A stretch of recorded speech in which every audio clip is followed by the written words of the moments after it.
Nous allons parler maintenant de la fin du protestantisme sur toute la planète Terre. L'unification du protestantisme avec le catholicisme. En 1999, la Fédération mondiale des églises luthériennes, le vrai protestantisme, avait signé un pacte avec l'église romaine ou le catholicisme pour mettre fin au protestantisme.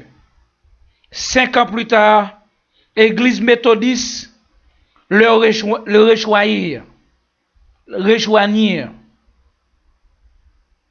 Méthodiste est devenu l'une de ceux qui ont signé l'alliance de l'unification du protestantisme et le catholicisme.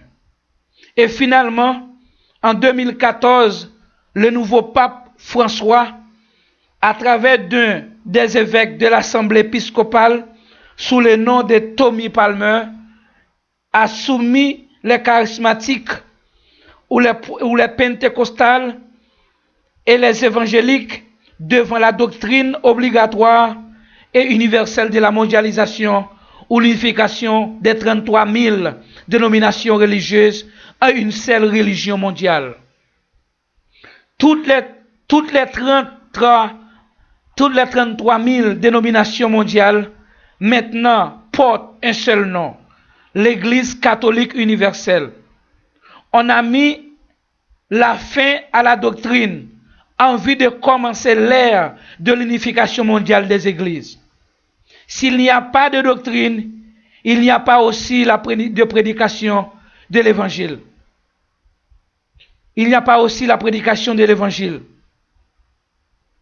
On parle ici de la fin de la prédication de l'évangile sur toute la planète Terre.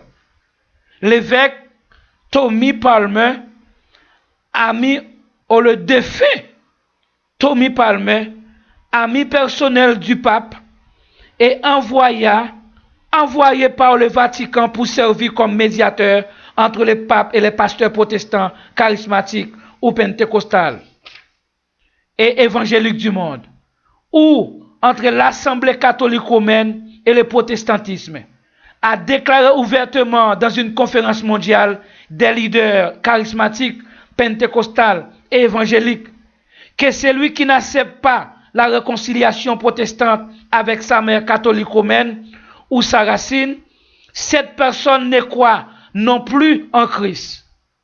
Cela veut dire que cette personne-là est devenue automatiquement un ennemi du monde et elle est considérée par nature comme diabolique. Techniquement parlant, logiquement parlant, tous ceux qui n'ont pas fait partie de cette alliance ou qui n'acceptent pas cette nouvelle alliance sont avertis à être éliminés sur toute la surface de la terre. Tout cela se déroulera sous la bannière de la grande tribulation, que l'on veuille ou pas.